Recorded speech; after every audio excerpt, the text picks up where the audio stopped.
자, 여러분, 오늘은 이제 최신 판례 우리가 검토를 한번 해봐야 될 것 같아요. 헌법은 다른 공법 또 사적인 법, 사법에 비해서 최판 뭐 직접 간접적으로 출제가 많이 되는 경향이 있습니다. 또 우리가 이제 최신 판례가 뭔지는 알아야죠. 최신 판례가 도대체 뭐냐? 근데 가장 좁게 봐서는 최근 1년치가 최신 판례죠. 보통 형사법에서 1년치 또 다루기도 합니다. 자, 근데 이제 우리 헌법은 이 최판의 범위가 좀 넓습니다, 상대적으로. 그래서 어떤 교수님이나 강사님들은 5년치 이걸 최판이라 보기도 하고, 뭐 짧게는 1년으로 보는 분도 계시고, 보통 이제 3개년 정도를 최신 판례라고 보고 있습니다. 그렇죠? 그럼 최신 판례가 많이 나오느냐 적게 나오느냐 그 관건을 떠나갖고, 헌법은 최신 판례가 있다는 건 기존의 판례를 뒤집은 경우가 굉장히 많습니다. 결론이 달라진다는 거지. 예전에 합헌이었는데 위헌이다. 이런 게 있기 때문에 시험에 자주 출제될 수밖에 없습니다. 그래서 이제 다른 법률은 미미하게 뭔가 추가되는 언급 이런 정도가 있을 수 있습니다. 그러니까 이제 행정법 같은 경우에는 예전 판례랑 똑같은데 최근에도 법관이 그렇게 뭐 드래그까지는 아니더라도 유사하게 언급했다. 이도 재판이 될 수 있는데, 우리 헌법은 그 결과가 바뀌는 경우가 많기 때문에 좀 조심하실 필요가 있습니다. 오케이. 자, 그래서요, 제 최신 판례는 정확히 말하면 이제 3개년 중심으로, 그러니까 2022년, 2021년, 그다음에 2020년 요거 중심으로 적시가 돼 있고, 제가 강의할 건 주로 더 최근, 그러니까 22나 21 중심으로 강의를 할 거고요. 어쨌든 2022, 21, 20 중심으로 돼 있고, 19년도나 18년도도 중요한 건 넣어놨습니다. 됐죠? 여기서 뭐 딱 무조건 3개년 이거 아니라 19년, 18년도 중요한 건 넣어놨고, 그다음에 이제 최근 3개년 중심으로 적시를 해놨다. 그다음에 강의는 최근 것들 중심으로 보통 이제 22나 20일 중심으로 설명을 드리도록 하겠습니다. 그런 식으로 진도를 나갈 거니까요. 잘 보시면 되겠고, 그다음에 이제 20번 문제 놀랄 필요가 없습니다. 자, 최판 두 번째도 20 문제이기 때문에 전체 39문제거든요. 그래서 한 문제를 어디서 뺄까 이러다가 그냥 최판 1에서 빼버렸습니다. 제 맘이죠. 자, 그래서 OMR 카드 쓰신 분들은 거기 3번으로 마킹해 주시면 되겠고, 꼭 3번으로 쓰라 그러면 4번 써갖고 틀린 분들 계시죠? 그럼 안 돼요. 자, 그러면 1번 문제 한번 보도록 하겠습니다. 자, 1번 문제는 전부 다 2022년 판례였습니다. 자, 2022년 판례로 설정을 해놓은 거고요. 자, 이동통신 사업자 전기통신 역무를 하는데 타인의 통신용으로 제공하는 것을 원칙적으로 금지합니다.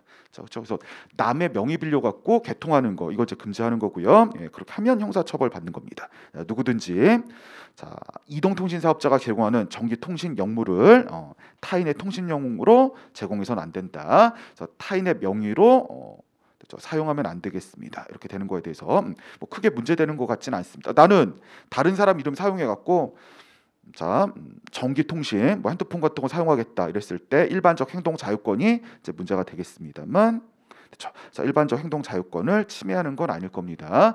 타인의 명의로 핸드폰을 사용한다, 전기통신 역무를 사용한다 이렇게 되면 뭐 보이스 피싱 같은 악용의 해설 쪽에도 보면 알겠지만 문제가 될 수 있는 거고, 당연히 이렇게 금지하고 처벌하는 건 괜찮다고 생각을 합니다. 그래서 일반적 행동 자유권 제한에 불과한 것 같습니다. 그래서 침해한다 지워주시면 될 것 같아요. 자, 선택지 2번입니다. 이거 되게 굉장히 그럴싸한 것 같은데 우리가 이제 위헌 결정내는 좀 조심하시라고 말씀드렸습니다.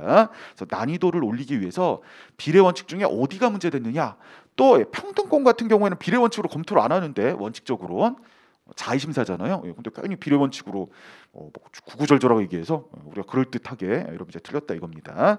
참 아무 말 없으면 보통 요즘 같은 시대에 특정 사건, 특정 법률 조항이 저 목적의 정당성부터 문제가 되는 경우는 없습니다. 그건 예전 얘기고. 근데 목적의 정당성부터 문제가 있는 게 있었죠. 뭡니까, 여러분? 혼빈간이 있었죠. 그렇죠? 혼인빙자 간음은 그 도대체 왜 처벌하는 사적인 영역인데 그런 문제가 있었습니다. 그래서 혼빈간이 그것 때문에 유명한 거고. 그렇죠? 그래서 목적의 정당성부터 좀 문제 있는 거 아니냐, 자, 이런 얘기가 있었던 거고, 대체로 법률 조항이나 해당 사항이나 자, 이런 것들 여러분 보시면 목적부터 좀 이상한 경우는 일반적으로 지금 없고요. 어디서부터 문제입니까? 왜 그런 법률 왜 만들었는지 알겠습니다. 그런 사항 왜 있는지 알겠습니다. 수단도 알겠는데 뭐 꼭 그렇게까지 해야 됩니까? 그래서 침해 최소성 요거부터 이제 문제가 된다 이겁니다. 보통 아무 말 없으면, 근데 아무 말 있으면 됐죠? 예, 목적의 정당성부터 문제되는 것도 있고 수단은 안 맞는다. 수단의 적합성도 문제되는 경우가 있다. 그래서 그걸 잘 보셔야 되는데 자, 선택지 2번 이제 문제를 그렇게 구성한 거죠. 자, 금융회사 등에 종사하는 자에게 타인의 금융거래 내용에 관한 정보 또는 자료를 요구하는 것을 금지했습니다. 그렇죠. 자, 요구에다가 파란색으로 동그라미 하시면 되겠습니다. 자, 금융회사 등에 종사하는 사람들에게요. 자, 타인의 당사자 A가 타인의 금융거래 내용, 정보 자료를 요구하는 것을 금지하고 자, 그 다음에 이걸 위반했다면 형사처벌하는데 저는 느낌이 딱 왔습니다. 자, 무슨 느낌이 왔냐면 요구? 물어볼 수 있잖아요. 아니 이 은행에서 예전에 연예인 누가 왔다 갔다 거린 것 같은데 그 사람 어디에 투자해갖고 얼마나 벌었습니까? 물어볼 수 있죠. 물어보자마자 형사처벌입니다. 그럼 그럴 수도 있습니까? 구청 같은 데 가면은 그런 게 적혀 있긴 합니다. 그렇죠? 자, 타인의 명의로 내가 이런 계좌를 만들 수 있습니까? 물어만 봐도 형사처벌 받는 경우가 있습니다. 자, 근데 이건 좀 그렇죠. 아니 여기 연예인 왔다 갔다 그래서 그 사람 어디다 투자하고 연예인들 빠삭하잖아요. 어디다 투자하고 그다음에 수익이 좀 났습니까? 물어볼 수도 있죠. 그러면 그 금융 담당자가 어떻게 하면 돼요? 얘기 안 해주면 되는 거죠. 그걸 얘기를 해줬다면 그 사람을 처벌하면 되는 거지. 뭐 요구부터 무조건 형사처벌, 벌금 내세요. 이거는 좀 제가 뭐가 이상한 것 같습니다. 제가 봤을 때. 그래서 여러분 그렇게 보니까 또 그런 것 같죠? 그래서 금융회사에 종사하는 자에게요. 당사자 A가 누구든지요. 타인의 금융거래, 연예인이 왔다 갔다 거렸는데 그 사람 어디에 투자했고 얼마 벌었습니까? 이렇게 요구하는 거. 물어보는 거죠, 실은. 자, 요구하는 것을 금지하고 물어만 봐도 형사처벌한다. 자, 누구든지 종사하는 자에게 제공을 요구해서는 아니 된다 부분은요. 자, 분명히 위헌인 것 같은데 일반적 행동자유권 침해하는 것 같은데 선생님 맞는 거 아닙니까? 어디서부터 문제가 되느냐? 자, 목적도 정당하고 수단도 적합하고 그렇죠. 그 대신 최소 침해냐? 아닌데 그 앞쪽일 것 같은데 이런 거 이제 고민을 해봐야 된다 이겁니다. 됐죠? 자, 그래서 해설적으로 잠깐 한번 보시면 재밌죠? 느낌 딱 오셨습니까? 자, 선택지 2번 잠깐 볼게요.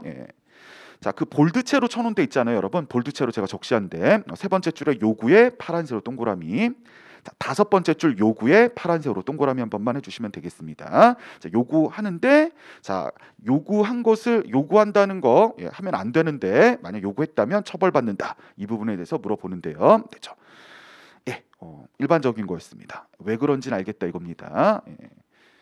금융거래 비밀을 보장해야 되는 거고 그러면 요구해도 형사처벌하는 거 수단 괜찮다 이겁니다. 자, 근데 문제는 어디에서 꼭 그렇게까지 할 필요가 있느냐? 최소 침해부터 문제가 됐습니다. 우리가 일반적으로 생각하는 최소 침해부터 문제가 됐다. 그렇죠. 그래서 침해 최소성 보시면 제가 드린 말씀입니다.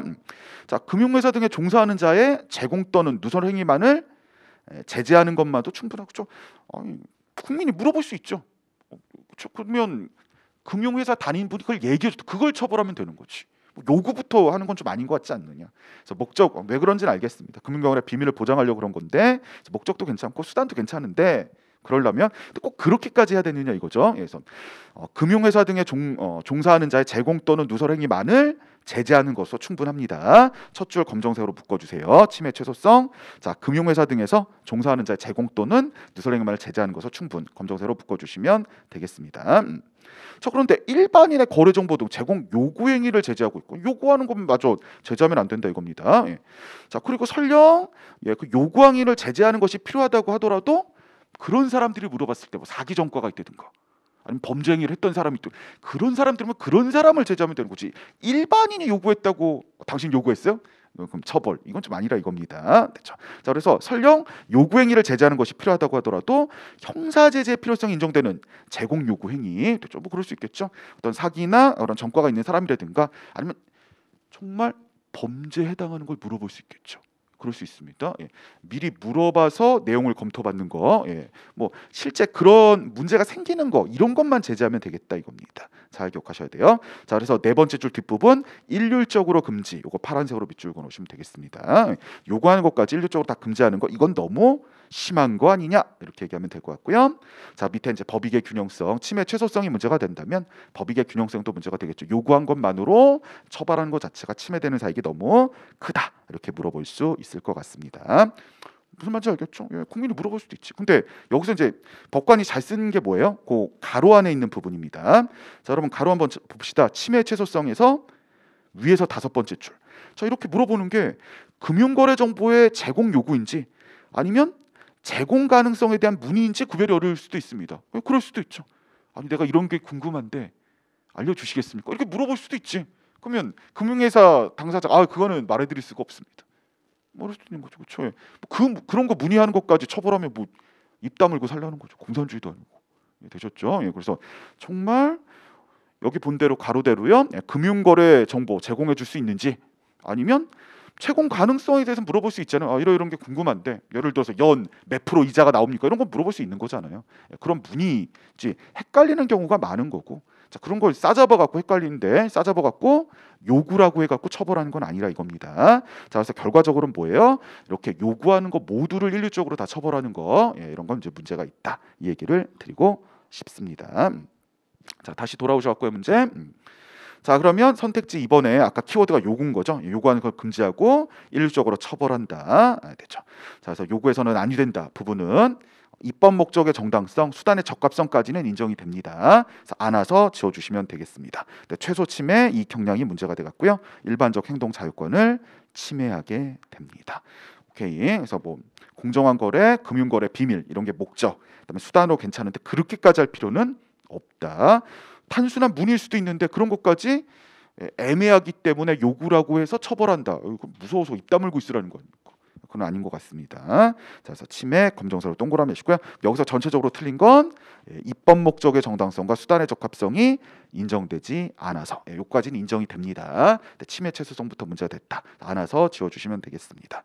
자, 여러분 선택지 3번입니다. 명의 신탁이 증여로 의제되는 경우에는 그럼 증여잖아요. 그럼 증여세 내셔야죠. 그럼 증여세 내려면 신고해야죠. 그래서 우리는 보통 소득에 대한 부분들은 신고를 해야 됩니다. 그래서 명의신탁이 증여로 의제되는 경우도 있고 의제 안 되는 경우도 있는데 혹시 의제가 되는 거라면 증여세 과세 가액 세금 부과되는 됐죠. 가격 액수 또 과세 기준 됐죠. 자, 이것을 납세지 관할 세무사에게 신고할 의무가 있게 되는 거 당연하죠. 증여세로 의제되면 증여니까 그럼 그거에 대해서 세금을 신고할 의무가 있습니다. 자, 이런 것들은 나 신고 안 할래. 이런 사람들의 일반적 행동 자유를 침해하지는 않네요. 자, 그래서 의무에다가 검정색으로 동그라미 하시고요. 침해 않는다. 각각 검정색으로 동그라미 해주세요. 자, 이제 공무원들이 공휴일 선정할 때요. 근로자에 준해서 공무원들도 근로자니까 준해서 공휴일을 설정하는데 자, 근로자의 날은 공무원들 관공서의 공휴일이 아니다. 왜 그럴까? 국민들의 서비스를 위해서요. 그렇죠? 일반 국민들이 그렇죠? 근로자의 날 안 쉬는 국민들도 있잖아요. 그러면 여러 가지 공적인 업무 서비스를 받기 위해서 관공서는 지금은 이제 공휴일로 선정하는 관공서도 있고 선정하지 않는 관공서도 있습니다만 공휴일에 포함시키지 않는 관공서도 있는데 그게 문제가 있는 거 아니냐? 왜요? 공무원도 근로자인데 근로자의 날은 쉬어야지 이렇게 되는 건데 자, 일반적인 근로자와 좀 다르다 이겁니다. 이 부분은 공무원은 공적인 업무를 하는 사람이고 국민 서비스가 우선인 거죠. 검사님 그래도 공무원도 쉬어야죠. 토요일 일요일 쉬잖아요. 그렇죠. 그래서 국가 공휴일은 정확하게 쉬어줍니다. 자, 그러면 근로자의 날이 주중에 있을 때 그것도 쉬어야 되느냐? 그건 입법자가 판단하면 되는 거죠. 앞으로 입법자가 그날도 쉬어라 그러면 쉬는 거고 쉬지 않았다고 해서 크게 문제되는 건 아닙니다. 왜요? 자, 근로자의 날이고 공무원들의 근로자는 맞지만 국민에게 서비스하는 게 우선이라면 이날 국민 중에는 안 쉬는 사람도 있을 거고 자, 그러면 공적인 업무를 됐죠? 서비스 받고 싶은 사람도 있는데 공무원이 무조건 이날도 쉰다면 그게 문제가 될 수 있겠죠. 그렇죠? 자, 그래서 아니 우리도 공무원이자 근로자인데 다른 근로자 다 쉬는데 왜 우리만 못 쉬느냐? 다르니까요. 공적인 업무를 하는 사람이니까요. 그래서 다른 걸 다르게 해서 쉬지 못하게 하는 게 잘못된 건 아니라 이겁니다. 그래서 평등권을 침해하지 않습니다. 오케이? 좋아요. 그래서 근로자의 날 검정색으로 밑줄 그어놓으시면 되겠고요. 자, 관공서 안은 각각 검정색으로 동그라미 하시면 되겠죠. 자, 공무원도 근로자인데 왜 관공서는 안 쉬느냐 이랬을 때 자, 공적인 업무를 하는 거니까 국민의 서비스가 더 중요해서 그날 국민 서비스를 할 필요가 있다. 다른 걸 다르게 했기 때문에 평등권 침해는 아닙니다. 그래서 침해한다 지워주시면 될 것 같습니다. 오케이. 자, 우리 해설 쪽 잠깐 보시면요, 여러분. 자, 선택지 4번에요. 그런데 다음에 제가 볼드체를 쳐놨습니다. 공무원은 일반적인 근로자와는 좀 다르게요. 공무원의 국민 전체에 대한 봉사절세 지위 또 직무의 공공성을 고려할 필요가 있습니다. 그렇죠. 근로자의 날이지만 일반 국민들은 그날 일을 하는 사람들이 꽤나 있단 말이에요. 그분들이 저 공적인 서비스를 받게 하는 게 우선이라 이겁니다. 그걸 얘기하고 싶은 거예요. 그 볼드체 공무원부터 고려까지 검정색으로 묶어주시면 될 것 같아요. 자, 그래서 여러분 1번 문제 잘 검토를 부탁드립니다. 자, 다 2022년 판례고 하나하나 다 중요했다 보시면 될 것 같고요. 자, 여러분 이제 넘어가셔갖고 그 4번 문제 한번 보도록 합시다. 자, 4번 문제인데요. 딱 연결되게 하나 만들어 놨습니다. 그래서 이제 2022년 선택지 4개 다 판례인데요. 자, 1번은 아까는 뭘 물어봤었죠, 여러분? 일반적 행동의 자유? 이걸 물어봤는데, 자, 4번에 1번에 그럼 단결권 집회 자유. 자, 요거와 관련지어서 물어봤는데요. 자, 결론은 그러니까 공무원은 근로자 날 쉬지 못한다는 거 아니에요. 이게 지금 단결권 집회 자유 침해냐 침해 아니냐 물어봤는데 결론은 관련이 없습니다. 단결할 권리와 집회 자유 이날 쉬면 집회 나가는 건가요? 이게 좀 이상하다 이겁니다. 그렇죠. 자, 그래서 뭐 연관 지으려면 저 멀리 관련을 지을 수 있겠죠. 그럼 모든 기본권이 다 관련이 있죠. 그러면 안 되고, 자, 이런 단결 공무원은 근로자인데도 근로자의 날 못 쉰다. 이게 단결권과는 별로 관련이 없고 집회 자유와도 별로 관련이 없습니다. 자, 정확하게 얘기하면 제한하지 않는다인데, 자, 이런 식으로 나오면 침해냐 침해 아니냐 양당 간의 결정이면 침해 아니라 이겁니다. 자, 이런 표현도 잘 기억해 주셔야 돼요. 자, 그래서 우리 해설 보시면 관련이 없다라고 나와 돼 있습니다. 자, 그래서 선택지 1번 보시면 해설에 단결권 및 집회 자유를 제한한다고 볼 순 없다. 관련 없다 이렇게 돼 있습니다. 제한 없음으로 각각 검정색으로 동그라미 해주세요. 결론은 침해하지 않는다인데 결론도 제한하지 않는다 정확히 써야죠. 실은 이제 양당 간의 결정이죠. 그럼 침해냐 침해 아니냐 둘 중에 골라라. 그럼 침해가 아니죠. 관련이 없는데 어떻게 침해입니까? 자, 그렇게 잘 정리해 주시길 부탁을 드립니다. 자, 그 다음에 이제 4번에 선택지 2번이 적절하지 않은 걸로 정답이었습니다. 현역병 등의 복무기관과 여러분 그 군대 잘 아시니까 말씀드리는데요. 저 군이 잘 맞아갖고, 내가 의무병으로 갔는데 잘 맞아갖고 내가 부사관으로 진입하고 싶다. 예, 가능합니다. 자, 그때 군인연금 일반병으로 근무한 거 군인연금 기간에 다 넣어줍니다. 그렇죠? 여러분도 그랬을걸요. 군대 생활 잘 하셨잖아요. 남자분들. 그럼 물어보죠. 부사관 할 거냐고. 저한테도 물어보던데. 그래서 저요? 그렇죠. 전 빨리 가서 고시 공부해야지. 뭐 이렇게 했던 기억이 나는데, 자, 부사관 하면 의무병 있다가 일반병 있다가 부사관으로 가면 뭐가 좋습니까? 의무병 때 일했던 거 다 군인연금 기간에 넣어준다 이겁니다. 자, 근데 장교는요? 장교는 애초에 사관생도네요. 그럼 육사에서 교육받을 때 나중에 장교 됐는데 군인연금 때 육사에서 교육받은 기간 요것도 군인연금 연금 기간에 넣어주냐? 그럼 연금이 많아지겠죠? 아니라 이겁니다. 공사님 부사관 될 때 일반 병으로 있었던 기간은 다 넣어주는데 국민연금 기간으로 군인연금 기간으로. 자, 그런데 사관생도 장교는 사관학교 교육기간은 연금할 때 왜 안 넣어줍니까? 이거 차별 아닙니까? 그랬는데 차별 당연히 아니죠. 다르니까요. 되셨죠. 우리 판례는 그렇게 보고 있습니다. 되죠. 자, 그래서 사관생도 사관학교 교육기간 검정색으로 밑줄 그어놓으시면 되겠습니다. 자, 그래서 군 복무기간으로 산입할 수 있도록 규정하지 않았습니다. 근데 콩선님 그 기간으로 느트나트 뭐가 중요합니까? 지금 연금 문제잖아요. 그 기간이 포함돼야 연금이 더 많이 나올 테니까 아니에 검정색으로 동그라미 해주시고요. 자, 군인연금법 검정색으로 동그라미 하시면 되겠습니다. 왜 우리만 넣어주지 않느냐? 부사관, 의무병이 부사관 될 땐 다 넣어주는데 그랬을 때 자, 다른 건 다르다고 보는 겁니다. 그래서 평등권 침해가 아닙니다. 그래서 침해한다 지워주시면 되겠습니다. 자, 우리 해설 쪽 잠깐 보시면요. 이렇게 돼 있죠. 여러 가지 다른 이유를 얘기하고 있는데 의무병은 속된 표현으로 끌려가신 거고 장교는 자발적으로 간 거고. 자, 자발적으로 갔으니까 이 사람이 능력이 되는지 그 준비 기간이라 이겁니다. 실제 군인 기간이 아니라 의무병은 이병부터 훈련병부터죠. 정확히 말하면 군인인데 장교는 본인이 자발적으로 왔으니까 본인이 자발적으로 했다고 다 군인이 되는 건 아니죠. 그래서 사관생도 기간 동안은 그걸 검토하는 기간. 우리 판례는 그걸 뭐라고 봤습니까? 볼드체에 장교로서의 복무를 준비하는 기간이다.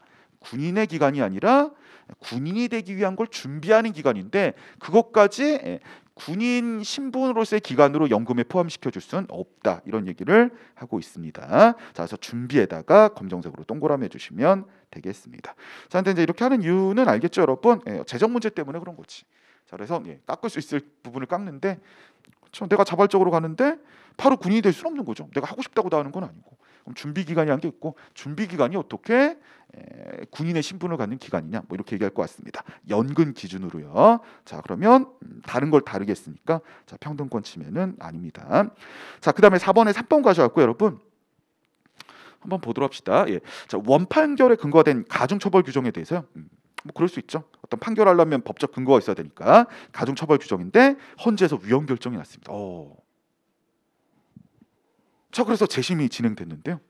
자, 재심에서 보니까 무죄는 아닌데 지금 가중처벌 규정은 위헌이 됐잖아요. 그럼 다른 법률 규정으로 자, 이제 검토를 해봐야 되는데, 자, 법정형이 가벼운 처벌 규정으로 적용했더니 피고인이 무죄 판결은 안 받았는데 원래 원판결보다는 가벼운 형으로 유죄 판결이 확정됐습니다. 자, 가벼운 형으로 유죄 판결 검정색으로 밑줄 그어 놓으시면 되겠습니다. 무슨 말인지 알겠습니다. 자, 가중처벌 규정이 있었는데 위헌 결정 나서 그건 무효가 됐고, 그래서 당사자가 재심을 신청했는데 가중처벌 규정은 무효가 됐으니까 그걸로 사용할 수는 없고, 검사가 상대적으로 가벼운 처벌 규정은 남아 있어 갖고 그걸로 적용했더니 피고인이 무죄 판결은 아니었습니다만 원래 판결보다 가변형으로 유죄 판결이 됐습니다. 문제는 뭐예요? 가변형으로 바뀌었는데 그거보다 더 오랜 기간 구금돼 있었다 이겁니다. 두둥. 그래서 원래 가중처벌 규정으로는 징역 10년 이렇게 돼 있었는데, 자, 가벼운 규정으로 적용을 했더니 징역 1년. 근데 이 사람 지금 2년 가까이 교도소에 있었어요. 징역 1년인데 2년 가까이 교도소에 있었는데 그럼 1년 동안 왜 더 있었어요? 형사보상 해줘야지 이거는. 근데 형사보상 규정이 거긴 없다 이겁니다. 괜찮냐 이겁니다. 당연히 안 괜찮죠. 무슨 말인지 알겠습니까? 사연이야 이렇지만 이 사람도 억울한 거죠. 그래서 가중 처벌 규정은 위헌 결정 났고 무효고, 자, 그럼 다른 법률 조항으로 적용을 했는데 재심을 검토받았더니 무죄는 아닌데 유죄인데, 내가 구금한 것보다 더 짧은 유죄입니다. 징역 1년. 근데 난 2년 살고 있는데 지금. 그럼 그 차이긴 1년. 난 의미도 없이 교도소에 있었던 거잖아요. 자, 그거에 대해서는 형사보상 해줘야 되는 거 아니냐. 그런데 그 규정이 없다 이겁니다. 형사보상은 무죄가 나야 해줬죠. 근데 유죄가 있긴 했는데 난 더 오래 살았다 이겁니다. 더 오래 산 거에 대해서는 보상을 해줘야 되는 거 아니야. 근데 그 규정이 없는 거 괜찮냐를 물어보는 겁니다. 그래서 원 판결에 따라 구금형 집행이 재심 판결에서 선고된 형을 초과하게 된 경우, 무슨 말인지 알겠죠? 그래서 원 판결부터 초과까지 파란색으로 묶어주시면 되겠습니다. 이런 거 무조건 시험에 나오는 거죠. 원 판결에 따른 구금형 집행이요. 뭐 예를 들어 2년짜리였는데 2년 살았는데 10년 동안 2년 살았는데 재심에선 징역 1년이다. 그래서 초과하게 됐다 이겁니다. 자, 재심 판결에서 선고된 형을 초과해서 집행된 구금, 난 2년이나 살았는데, 자, 그런데 이 보상 요건을 규정하지 않았습니다. 형사보상금 줘야 될 것 같은데, 자, 이런 거 괜찮냐 이랬는데 당연히 평등권 침해죠. 그거나 그렇지. 내가 억울하게 더 구금돼 있었다. 그럼 보상을 해줘야죠. 그거나. 자, 그래서 여기에 대한 규정이 없다면 이건 내가 1년만 교도소에 있어야 될 걸 2년 동안 구금돼 있었다. 그럼 그 차액 1년에 대해서는 보상 규정이 있어야 되는데 그게 없다면 애초에 형사보상 규정에서 무죄 받은 사람과의 차별이 있게 되는 거죠. 평등권 침해에 해당합니다. 자, 평등권 침해 파란색으로 밑줄 그어 놓으시면 되겠습니다. 자, 그다음에 이제 가집행이라는 게 실은 민사소송에서 있었다고 말씀드렸죠. 채권 채무자인데, 자, 채권자가 승소했습니다. 그래서 2천만 원을 지급하라 이랬는데 채무자가 저 돈 없는데요. 자, 그러면 물건에 대해서 압류하고 경매하고 그랬더니 저 물건 없는데요. 진짜 집 달려 가보니까 물건이 없어요. 다 빼돌려 갖고. 자, 이런 일이 벌어질까봐 미리 집행을 해놓는 거죠. 미리 압류를 해놓습니다. 그런 다음에 채무자가 승소하면 돌려주면 되는 거고, 압류 풀어주면 되는 거고, 채권자가 승소하면 그거 채권자에게 지급해 갖고 만족을 얻게 하면 되는 거죠. 그래서 미리 임시적으로 집행해 주는 게 가집행 선고인데, 자, 당사자 소송에서도 적용이 됩니다. 근데 당사자 소송에서 예전에 어땠습니까, 여러분? 지자체를 중심으로 했죠. 선생님, 지자체가 그러면 빼돌린다는 겁니까? 그게 아니라 여러분, 지자체 중에는 우리가 서울에서만 살아서 그래요. 되게 가난한 지자체도 있습니다. 지자체랑 소송이 있었는데 그렇죠? 예. 당사자 A에게 원고에게 2천만 원 지급해라 또 2천만 원이 없어요. 지자체가. 또 공무원 급여를 안 줄 수는 없잖아요. 이럴까봐 가집행 선고를 해줄 때가 있다 이겁니다. 국가는요? 국가가 2천만 원이 없다. 그럼 국가가 망한 거지. 그럴 리 없으니까 국가에 대해서는 가집행을 인정하지 않았습니다. 행정소송법 43조가요. 그렇죠. 자, 그런데 그게 평등 원칙 위반이라 이겁니다. 그 판례가 2022년에 나온 거죠. 6월에. 왜요? 국가가 강사님 2천만 원이 없습니까? 그게 아니라 일시적으로 자력이 불충분할 수도 있잖아요. 코로나 사태 같은 거. 국민 모두에게 보조금 주는 바람에 그렇죠. 예. 국가가 패소한 당사자 소송에서 지급을 못할 경우도 있을 수 있습니다. 일시적으로 자력이 불충분할 수도 있죠. 국가가 영원히 자력이 불충분하면 망한 거고 국가가 그게 아니고 일시적으로 국민들에게 보조금 지급하느라 그럴 수 있다. 이런 것도 있을 수 있을 거 아닙니까? 됐죠? 예. 그래서 국가를 지자체와 달리 가집행 선고 대상이 아니다 이렇게 말할 이유는 없다 이겁니다. 그래서 경우에 따라서는 가집행 신청을 하면 미리 국가 자산 국유재산이라도 압류해 놓고 소송을 진행할 수 있다 이겁니다. 자, 행정소송법 43조는 미연 결정이 났습니다. 잘 기억해 주세요. 자, 국가에다가 검정사로 동그라미. 자, 국가는 가집행 선고할 필요가 없다. 어차피 자력이 불충분하지도 않고 빼돌릴 이유도 없으니까 가집행 선고 없다. 각각 검정사에 동그라미 해주세요. 이 규정은 됐죠? 예, 평등 원칙 위배가 됩니다. 자, 그래서 평등 원칙의 위배 검정색으로 밑줄 그어놓으시면 되겠습니다. 그렇게 생각했지만 여러 번 말씀드렸죠. 국가가 일시적으로 자력이 불충분해서 원고가 만족을 못 얻는 경우도 있으니까 가집행 못한다라고 지자체와 따로 볼 이유는 없습니다. 됐죠. 국가를 지자체와 따로 본 행정소송법 43조는 평등 원칙을 위반하였다. 잘 기억해 주세요. 오케이? 자, 그 다음에 여러분 5번 문제 한번 보도록 하겠습니다. 5번 문제도 2022년 판례를 중심으로 적시한 건데요. 특히 위헌결정 내 선생님 위헌결정 내는 목적이 정상도 항상 다 봐야 됩니까? 그건 아니고 아무 말 없으면 최소 침해라고 생각하시면 돼요. 거기서부터 아무 말이 있는 게 중요한 거지. 되셨죠? 자, 그래서 5번 문제 잠깐 한번 보도록 합시다. 국공립 어린이집, 사회복지법인 어린이집, 법인 단체 등의 어린이집과 달리 민간 어린이집은 자, 민간 어린이집 검정색으로 동그라미 해주세요. 자, 보육교직원 선생님들 인건비를 국가나 지자체가 지원하지 않는다. 예, 이건 제가 이해가 됩니다. 다른 건 다른 것 같아요. 왜냐하면 민간 어린이집은 영리를 추구하는 곳이고 앞에 있는 국공립 어린이집 등등은 영리를 추구할 수가 없지 거기는. 예, 그래서 선생님들 지원 안 해줄 테니까 영리를 추구하세요. 민간 어린이집이고 나머지는 공익을 목적으로 하는 곳이니까 그러면 선생님들 지원해줘야죠. 지자체가 서로 다른 거기 때문에 자 민간 어린이집을 운영하는 청구인 우리는 선생님들 인건비 왜 지원 안 해주느냐. 본인들은 교육료 많이 받잖아요.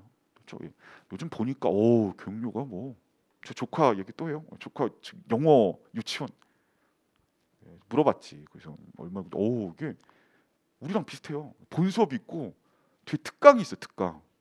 그래서 특강 비율제로 받겠는데 막 이러고 했더니 근데 특강 꼭 들어도 코딩 그다음에 심화 특강 심화 회화 바이올린 배워야지.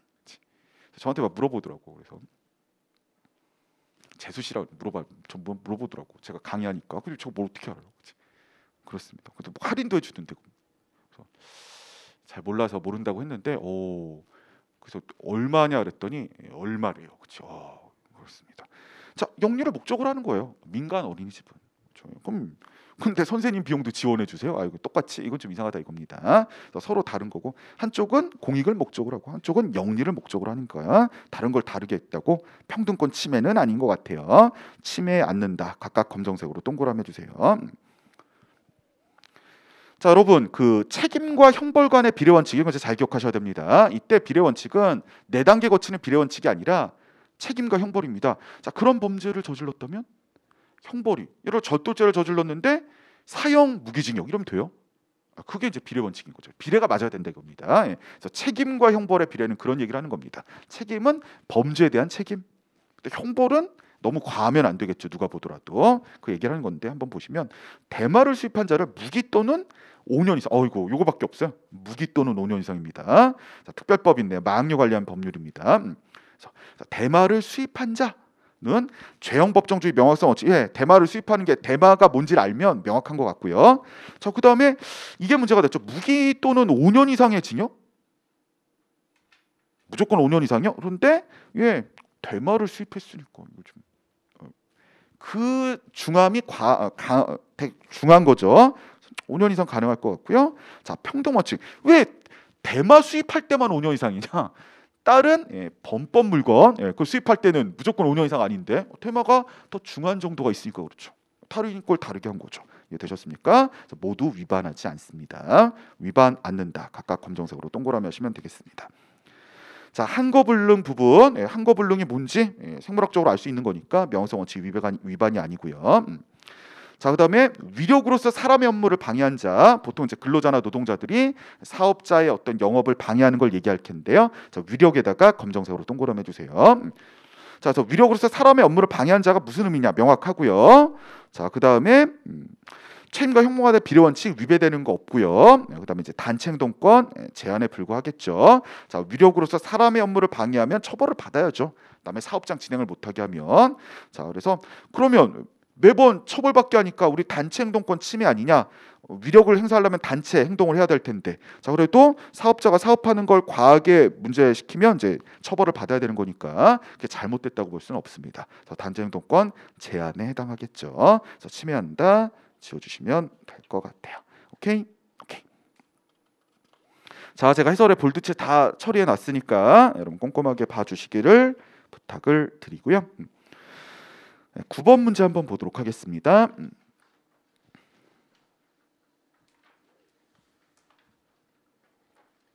자, 또 이제 2022년 판례 중심으로 적시를 해놨습니다. 9번 문제 한번 보시면은 1번은 이해가 됩니다. 공무원의 지위를 이용해서. 이게 명확합니까? 예. 그러니까 개인적인 사람의 모습이 아니라 공무원 신분을 이용해서 보죠. 여러분도 이제 경찰 공무원 되시면 공무원의 신분을 이용한 게 있을 거고, 저 공무원 퇴근하면 공무원 신분 아니지. 저 편의점에서 맥주를 살라 그랬는데 500원이 부족했다. 무인 편의점에서.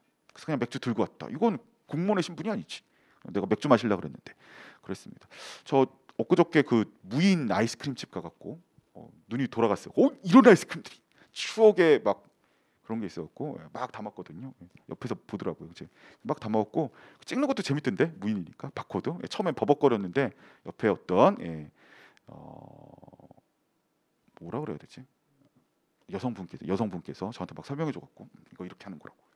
아, 예, 죄송합니다. 했는데 계산해 보니까 정확히 45,000원 나왔어요. 와, 이건 굉장히 비싸던데. 여성분한테 하나 드릴까 그러다가 그건 아닌 것 같아서 그걸 들고 왔는데 신기해가니까 막 찍었던 거죠. 그런데 본능적으로 이거 절도하는 사람도 있을 수는 있겠다. 뭐 CCTV로 하겠지만 뭐 CCTV로 매번 다 확인해 볼 수 있는 건 아닐 거고 문제가 될 수 있겠다 이런 생각을 했습니다. 그래서 공무원이 열심히 일하다가 나중에 그런 무인 점포 가갖고 맥주 하나 살려고 하는데 뭐 처음부터 훔치려고 하는 생각은 아니겠죠. 근데 돈이 좀 부족해갖고 그냥 아무도 안 보는 것 같은데 위에는 다 보고 있을 텐데 CCTV가 잘 몰라갖고 그냥 들고 나왔다. 이건 공무원의 신분을 이용한 건 아니겠죠. 그래서 그렇게 본다면 공무원의 지위를 이용했다는 게 무슨 말인지 다 압니다. 누구나 공무원 지위를 이용해갖고 선거운동 기획하고 그런 거 금지하고 위반하면 형사처벌 당연한 얘기입니다. 그래서 공무원의 신분을 이용했다. 명확성 원칙 위배되지 않습니다. 자, 공무원의 지위를 이용해갖고요. 공선법 위반하면 일반인이 공선법 위반한 건 달리 공소시효를 일반인은 이거보다 더 짧겠죠. 더 길게 10년 해갖고 끝까지 그 공무원을 찾아갖고 처벌하겠다. 자, 공소시효를 길게 했다 이겁니다. 자, 그래서 첫 줄에 공무원의 지위 검정색으로 밑줄 그어놓으시고요. 자, 두 번째 줄 소멸시효를 10년입니다. 자, 그러면 일반 공선법 위반, 일반인들이 공선법 위반한 것보다 좀 길게 잡았는데, 자, 이게 괜찮은 거냐 이랬을 때 같은 걸 갖게 해야지 그랬는데 같은 걸 갖게가 아니라 다른 걸 다르게 한 거죠. 공적인 업무를 하는 사람이 선거에 개입했다면 그 정치적 선거 의무 위반이 되는 거죠. 그래서 선거에 개입하면 안 되는 거고, 이건 이제 일반인이 개입한 거에 비해서 그 정도가 더 중한 거기 때문에 공소시효를 길게 한 거, 다른 걸 다르게 했으니까 평등원칙 위배는 아닙니다. 위배 않는다. 각각 검정색으로 동그라미 해주세요. 자, 선택지 3번과 4번은 여러분 파란색으로 묶어주시고 잘 기억하시라고 말씀을 드렸습니다. 자, 3번과 4번의 포인트는 뭐예요? 일률적으로 가중처벌할 이유는 없다는 겁니다. 자, 지금으로부터 30년 전에 30년 전에 음주 측정 거부 전력이 있어요. 30년 후에 음주운전해 갖고 걸렸다. 그럼 가중 처벌은. 이거 좀 약간 이상하다 이겁니다. 강사님 그래도 30년 전이건 50년 전이건 그래도 가중 처벌했죠. 이렇게 말하는 사람도 있지만 법과는 달리 봤습니다. 또요? 사항마다 달리 봐야지. 그렇죠? 예. 음주의 정도가 어느 정도인지를 봐야지. 이걸 또 얘기하고 있습니다. 그래서 일률적으로 한 번 음주 측정 거부했으면은 그 다음에 음주운전으로 관련된 사건이 있다면 가중 처벌 무조건 하겠다. 요거는 좀 잘못됐다 이겁니다. 자, 그래서 책임과 형벌관의 비례 원칙 위반에 해당합니다. 한번 볼게요. 음주 측정 전력이 1회 이상 된 사람이 다시 음주운전 금지 규정 위반 행위를 한 경우에는 2년 이상 징역 1천만 원 이상 이하의 벌금인데 완전 가중 형벌이죠. 가중이죠. 됐죠. 자, 그래서 그 아래 보니까 1항 중 2항을 1회 이상 음주 측정 거부를 1회 이상 위반한 사람으로서 자, 1항 음주운전한 사람입니다. 그래서 자, 음주운전을 한 사람에 관한 부분은 자, 너무 과했다 이거죠. 하한선이 징역 2년 이상 또는 벌금은 1천만 원 이상 예전에 음주 측정 거부한 전력이 있다면 이렇게 일률적으로 적용하는 것은 책임과 형벌관의 비례 원칙 위반에 해당합니다. 그래서 않는다 지워주시면 되겠습니다. 자, 여러분 이게 맞는 거예요, 틀리는 거예요? 저 좀 촬영 중에 약간 그러긴 한데 법관님들도 술을 많이 드시고 운전하신, 자, 그러니까 약간 이상한데 제 생각에는 30년 전이건 40년 전이건 한번 그랬으면 그럼 40년 전에 사람 죽였는데 그 다음에 40년 후에 사람 죽이면 가중 처벌 안 할까? 할 것 같은데. 자, 근데 우리 판례는 해설 보면 알겠지만 그래서 소멸시효 공소시효를 둔 거 아니냐? 오랜 기간이 지나면은 그것 때문에 더 탓하지 말라는 의미 아니냐? 소멸시효 가중 사유를 근거로 되고 있습니다. 그래서 언제 예전에 음주 측정한지가 아무도 모르는데 먼 훗날 음주 관련 문제를 일으켰다고 무조건 2년 이상의 징역 이렇게 되는 건 좀 이상하지 않나요? 그것도 맞는 얘기인 것 같고 법관은 그렇게 결단했던 것 같습니다. 그래서 해설 쪽 보시면 계속 그 얘기하고 있죠. 오래전 그날 얘기하고 있습니다. 세 번째, 시간적 제한을 두지 않고 오래전에 자, 볼트차림과 시간적 제한이 없이 계속 그 얘기하고 있습니다. 그래서 일률적으로 잘못한 게 일률적으로 적용하는 건 잘못됐다. 예전에 한번 그런 것 같고 3, 40년 지났는데 가중 처벌하는 거 좀 이상하다 이랬는데 자, 뭐 그럴 수 있겠는데 술 마시고 운전하면 안 되지. 그렇죠? 자, 그다음에요. 문제 다시 가셔갖고 똑같은 얘기죠. 이제 배로 옮겨졌을 뿐입니다. 음주운항 전력 있는 사람이 다시 음주운항할 경우에 최하 2년입니다. 자, 2년 검정색 동그라미. 그다음에 2천만 원 이상입니다. 2천만 원 검정색으로 동그라미 해주세요. 어이구, 이건 벌금이 더 올랐네요. 아까 선택지 3번은 2년, 그다음에 1천만 원 이상인데 이건 2년 2천만 원 이상이네요. 또 이해가 됩니다.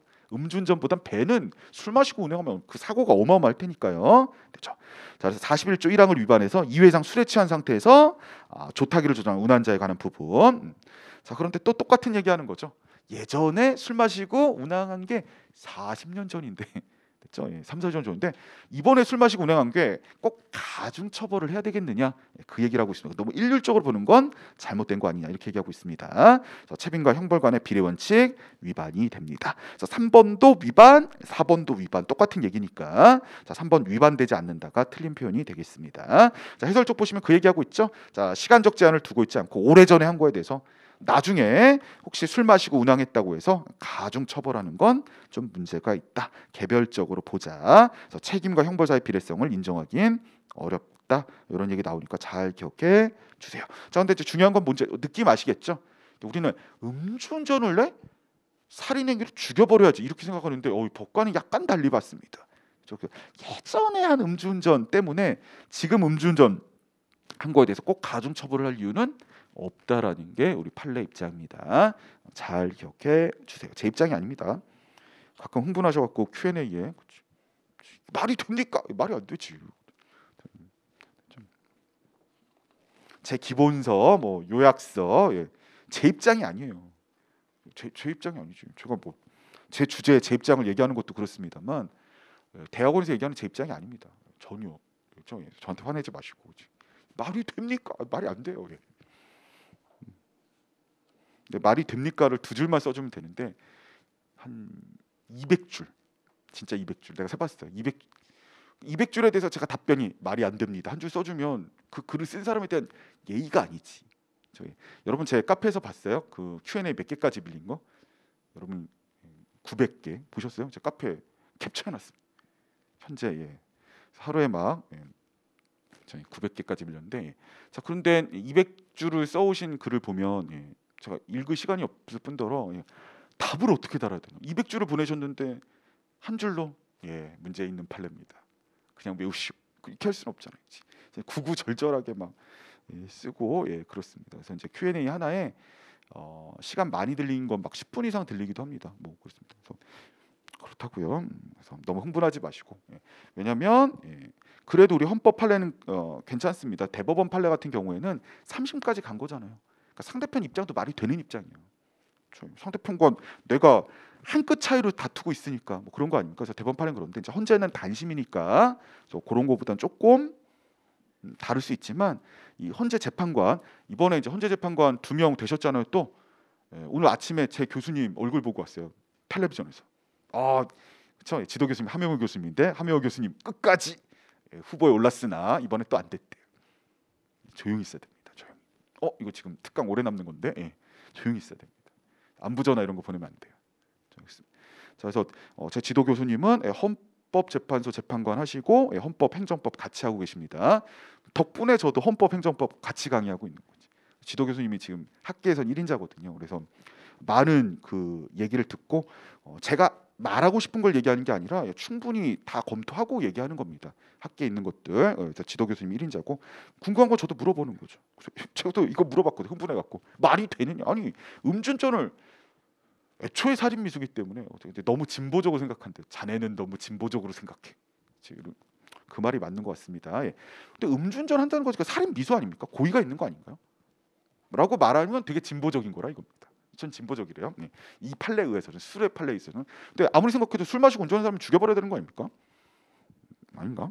그렇지. 그래서 저도 받아들일 수가 없습니다. 무슨 뭐 40년 전에 음주 측정 거부를 했는데 너무 오래 전에 지난 거니까 지금 음주운전 했다면 그걸 가중 처벌하는 건 아니지 않느냐. 뭐 그런 입장도 있고 헌재 입장이 그렇다는 거 잘 기억해 주세요. 오케이. 뭐 저는 재밌네요. 자, 그다음에 여러분 10번 문제 한번 보도록 합시다. 자, 10번에서 군사기지 군사시설이죠. 거기 검정색으로 밑줄 그어놓으세요. 저도 가끔 파주 지나갖고 좀 휴식을 취하고 오면 거기 군사시설이 있습니다. 계속 쳐다보는 거죠. 영화 같은 데 보면 둘이 막 싸우고 막 그치. 근데 그거 아십니까? 여러분도 잘 알겠죠. 거기 병장과 이병이 보통 서 있잖아요. 영화에서는 병장이 이병을 괴롭히잖아요. 현실은 병장도 무서워합니다. 둘만 있으니까. 그래서 병장이 이병을 한 대 때렸다. 이병이 병장을 10대 때렸습니다.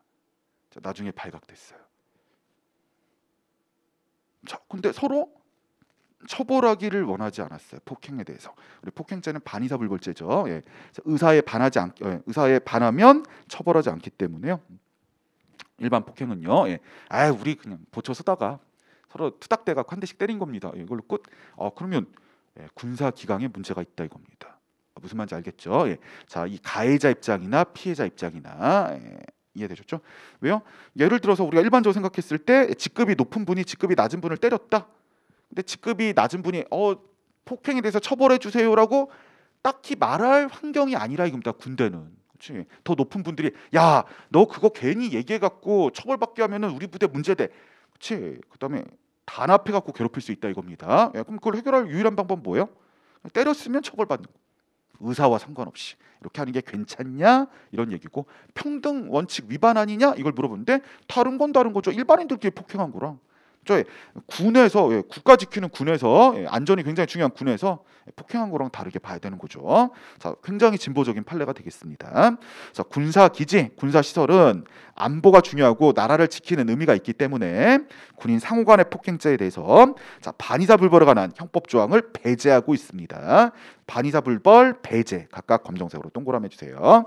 자, 폭행에 대해서는 의사에 반하면 처벌하지 않는다는데 그건 일반인이고 군대에 있어서는 그런 적용을 배제하고 있는데 여러 번 말했지만 아무래도 가해자가 직급이 높을 텐데 만약 피해자의 의사 처벌하겠습니다 이 말을 피해자가 할 수가 없다 이겁니다. 군대 생활하면서 암암리로 압박을 하겠죠. 자, 그러면 폭력이 더 난무할 거고, 그럼 결국 국가를 지켜야 될 의무 이런 게 이제 문제가 될 수 있으니까 이때는 의사와 상관없이 폭행죄로 처벌하겠다 이겁니다. 굉장히 발전한 거죠. 자, 군인을 폭행한 경우에 자, 형법 폭행에 대한 반의사 불벌에 대한 조항 적용하지 아니했던 부분은 형벌 체계상 균형을 상실해서 자, 평등 원칙 위반하느냐 위반하지 않습니다. 군대 내의 폭행죄랑 일반인 폭행죄랑은 반의사 불벌이냐 아니냐 구별하는 건 뭐 전혀 문제가 되지 않습니다. 그래서 위반 않는다. 각각 검정색으로 동그라미 해주세요. 자, 여러분 그 변호사 광고가 엄청 문제가 됐는데 최근에 저는 변호사 광고를 봤습니다. 텔레비전에서. 꽤 있습니다. 자, 아까 그런 시의적인 느낌도 있으셔야 돼요, 여러분. 변호사 광고가 있던가 있으면 그렇죠. 변호사 광고를 금지하는 건 위헌이지 그럼. 이렇게 되는 거죠. 생각을 해보셔야 됩니다. 자, 그런데 이것도 이제 마찬가지죠. 왜 변호사 광고가 문제가 됐냐면 알선에 문제가 되는 거지. 예전에도 말씀드렸지만 사무장을 누구로 뽑죠, 변호사가? 전과 22번. 그치. 변호사한테 얘기하는 거죠. 딱 와갖고 아니 내가 하루에 한 달에 100건 정도 수임해 드릴 테니까 5대5로 나눕시다. 양순가 변호사라면 뭐래요? 친구한테 물어보겠지. 친구가 경찰이니까. 야, 이래도 됩니까? 이렇게 물어보겠죠. 근데 아니지. 왜냐하면 변호사는 자영업입니다만 전문직입니다만 공익을 대변하는 게 있죠. 전과 22만 와갖고 아이고 내가 싹 다 아니까 여기 어떤 인간이 범죄 저질러 그러고 어떤 인간이 소송에서 범죄 저질러도 이길라 그러고 다 아니까 한 100건 정도 맨날 수임할 테니까 5대로 띵합시다. 변호사 양반이. 자, 그래서 대한변호사협회가 그걸 걸러주고 있습니다. 이런 거죠. 그래서 이것도 마찬가지죠. 그래서 변호사 광고가 실은 알선이 될 수 있다 이겁니다. 그런 것처럼. 그렇죠. 우리한테만 맡겨주시면 어쩌고 저쩌고 그래서 이렇게 문제가 될 수 있는데 자, 그래도 표현의 자유, 광고의 자유라는 게 있을 수 있는 거니까 일률적으로 변호사 광고는 안 돼. 이거는 잘못됐다 이겁니다. 자, 그래서 협회 유권 해석에 반하는 내용의 광고. 그럼 협회가 권한이 있어서 해석하는 거죠. 거기에 반하는 내용의 광고라면 무조건 안 되고 협회 마음대로네. 이거 안 된다 이겁니다. 자, 그래서 협회 유권에서 위반한 행위를 목적 또는 수단 행위에서 행하던 부분은 자, 이렇게 하면 안 되고 자, 법률 유보의 원칙 위반이 되는 거죠. 자, 이런 사항을 할 때는 법률에 개별적 구체적으로 명시가 돼 있어야 되는데 그게 아니라 협회가 해석을 해갖고 이건 안 돼. 그러면 안 되는 겁니다. 광고가. 자, 이런 것들은 자, 광고의 자유, 즉 표현의 자유랑 난 광고해갖고 더 변호사 업무 열심히 하고 싶은데 자, 직업의 자유를 침해하게 되는 겁니다. 자, 표현의 자유, 직업의 자유 파란색으로 밑줄 그어놓으시고요. 자, 침해 파란색 동그라미 않는다 지워주시면 되겠습니다. 오케이? 잘 기억해 주셔야 돼요. 자, 그래서 해설 2번 보시면 이렇게 돼 있습니다. 협회 유권 해석에 위반된 이란 표지만 갖고 그냥 협회가 이건 안 돼. 그러면 안 되는 겁니다. 이게 뭐예요 지금 광고? 이 광고는 안 돼요. 안 되는 겁니다. 되셨죠? 자, 그래서 뭐예요? 그럼 유권 해석을 통해 금지될 수 있는 내용의 대강이라도 알아야 된다 이겁니다. 또 그냥 협회가 안 돼요. 그럼 안 되는 거죠. 자, 그래서 위에서 5번째 줄 해설의 5번째 줄입니다. 선택지 2번. 유권 해석을 통해서 금지될 수 있는 내용의 대강을 알 수 있어야 됩니다. 그 대강은 법률에 적혀 있어야죠. 그래서 유권 해석 대강 각각 검정색으로 동그라미 해주세요. 전혀 예측할 수 없이 물어보면 그건 안 되고 못하는 거. 자, 이런 것들은 자, 해당 변호사들, 광고 관련 변호사들의 표현의 자유, 직업의 자유를 침해한다. 잘 기억해 주시면 되겠습니다. 자, 선택지 3번으로 가셔갖고 여러분 똑같은 얘기죠. 자, 변호사 등을 광고 홍보 소개하는 부분이요. 자, 이거를 금지한다 이 소리죠. 그러면 안 되죠. 일률적으로 금지하면 안 되고 알선과 관련된 거 이런 것만 금지해야 되는 거죠. 자, 이런 걸 금지하는 것들은 비례원칙 위반해 갖고요. 역시 표현의 자유, 직업의 자유를 침해하게 됩니다. 침해 파란색으로 동그라미 하시면 되겠습니다. 여러분 선택지 4번입니다. 이것도 판례가 3번 바뀌었죠. 조심하셔야 됩니다. 자, 지방의회 의원으로 받게 된 보수가 연금에 이르지 못했다. 저 이제 당연 퇴직하셨죠. 정년 퇴직하셨는데 의원은 퇴직이랑 상관없죠. 90살에도 할 수 있습니다. 자, 그래서 선거를 통해서 지방의회 의원이 됐는데 보수가 많을 줄 알았는데 보수가 퇴직연금보다 적더라. 그럼 연금을 아예 안 주면 안 되고 차액부는 줘야죠. 그러니까 우리가 소득이 있는 사람은 퇴직연금을 지급하지 않았죠. 그렇죠? 근데 그 소득은 연금보다 많은 소득을 얘기하는 거죠. 예전에 말씀드렸죠. 그 제 사립학교 교장 선생님 그 당시 물어봤다니까 제가 저돌적인 사람이었지. 진짜. 그래서 국공립학교 학교 얘기하긴 그런데 퇴임하시고 너무 훌륭하신 분이니까 사립학교라 초빙했다 이겁니다. 퇴임하셔갖고 당연히 공무원 연금이 나오시는데 우리 학교 초빙돼 갖고요. 뭐 연금 얘기하시길래 제가 물어봤죠. 아니 월급이 어떻게 됩니까? 그랬더니 월 1,000이래요. 연금이 월천이 될 수는 없잖아요. 그분은 연금 못 받지. 그 연금은 그 당시 월 1,000만 원씩 받는 분한테 연금도 또 줘요? 공무원 연금을? 그럴 리가 없잖아요. 퇴직연금을. 예. 더 사회적 약자를 줘야 되겠지. 그 맞는 얘기인데, 자, 지방의회 의원이 퇴직연금, 공무원 연금에 미치지 못하는 보수를 받고 있다. 그럼 차액부는 줘야죠. 이 말은 뭐예요?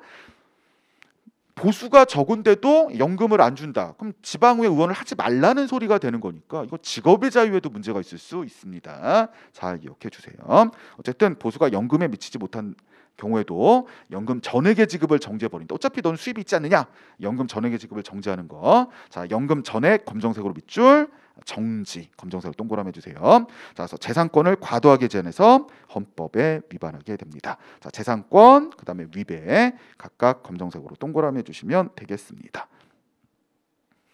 자, 그 다음에요. 제가 지금 슬쩍 흘렸습니다, 여러분. 중요해요. 해설 보시면, 선생님, 그러니까 이게 지금 연금을 안 주면 지방의 의원을 할 수가 없네요. 보수가 적은 거 뻔히 알면서도. 그럼 직업의 자유 문제도 있는 거 아닙니까? 자, 그게 문제가 됐습니다. 자, 근데 그게 시험에 나올 거니까 잘 보세요. 자, 해설 4번 보시면 지금 재산권에 대한 부분이었죠. 그래서 입법 목적, 그다음에 근데 이제 침해 최소성이 문제가 되는 거고 법익 균형이 안 맞았습니다. 근데 이제 헌법 불합치까지 기억하시면 되겠어요. 헌법 불합치 파란색으로 동그라미 해주세요. 자, 근데 우리 시험이 디테일하니까 조금 더 봅시다. 기타 주장을 했습니다. 원고가 뭘 주장했냐면 재산권을 소급적으로 박탈하고 있다. 또 신뢰보연칙 위반이라고 얘기합니다. 그렇죠? 약간 그럴 수도 있죠. 연금이란 게 신뢰죠. 퇴직연금 준다는 게 내가 그만큼 공직생활 했으니까 연금 준다는 거고. 그렇죠. 자, 그다음에 재산권을 소급적으로 박탈하는 거 아니냐. 재산권이란 게 계속 내가 연금을 받아야 되는데 어느 순간부터 못 받게 되니까 소급 적용 아니냐 이랬는데, 자, 이거의 결론은 뭐예요? 판단하지 않는다 이겁니다. 재산권 침해 여부만 검토했다면 이런 건 문제가 되지 않죠. 그래서 재산권 침해다 그랬으니까 뭐 이런 걸 더 얘기할 필요가 없는 거죠.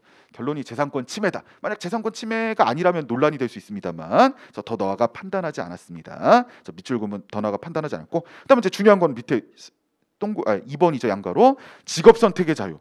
저런 식으로 하면은 누가 지방의회 의원 하겠냐 이겁니다. 자, 직업 선택의 자유, 또 평등권. 왜 지방의회 의원만 그러냐? 자, 그렇죠. 등을 침해하고 있거나 또는 보상 없는 수용, 보상 없이 박탈해 갔다 주장하는데, 자, 여러 번 말씀드렸습니다만 재산권 침해 문제가 결정이 됐기 때문에 저런 걸 별도로 얘기하지는 않습니다. 특히 재산권과 직업 선택의 자유 이런 게 겹치는 경우에 재산권을 먼저 검토해 갖고 재산권 침해라면 직업 선택을 검토 안 한 경우가 있습니다. 이것도 별도로 판단하지 않았습니다. 문제 좀 죄송한 표현입니다만 개떡같이 나오면 어떻게 됩니까? 재산권 및 직업 선택의 자유를 침해한다. 이 틀린 문제가 됩니다. 직업 선택의 자유는 검토를 안 했습니다. 지금 제가 여기 쓴 건 제가 쓴 게 아니라 기타 주장의 탄판대 제가 쓴 게 아니라 판례에 적혀 있는 거예요. 2019 헌바 161을 찾아보시면 그대로 적혀 있는 걸 그냥 가져왔습니다. 되셨죠? 그럼 진짜 출제자가 문제 더럽게 내면, 자, 해당 사항에 대해서 이거는 이슈가 되는 판례잖아요. 자, 퇴직연금에 보수가 미치지 못하면 근데도 연금 전액 지급하겠죠. 어쨌든 당신 수익 있잖아. 자, 이거에 대해서는 재산권 또 직업 선택의 자유 모두 침해가 되면 틀렸습니다. 직업 선택의 자유는 검토를 하지 않았습니다. 그래서 그 밑줄 그은 부분들은 검토를 안 했다. 특히 직업 선택의 자유가 시험에 나올 가능성이 있으니까 기억해 주세요. 직업 선택의 자유 파란색으로 밑줄 그어 놓으시고, 자, 맨 끝에 별도로 판단하지 않는다 파란색으로 동그라미 해주시면 되겠습니다. 자, 판단할 이유가 없어요. 자, 그러면 우리 한 10분만 쉬었다가 계속 진행해 보도록 하겠습니다. 공무원 합격! 에듀윌 합격 패스! 에듀윌 공무원 공인중개사 에듀윌 합격 패스. 편입도 토익도 에듀윌 합격 패스. 합격까지 초고속 에듀윌 합격 후 한 번에 빠른 패스. 에듀윌 합격 패스. 우리 모두 다 같이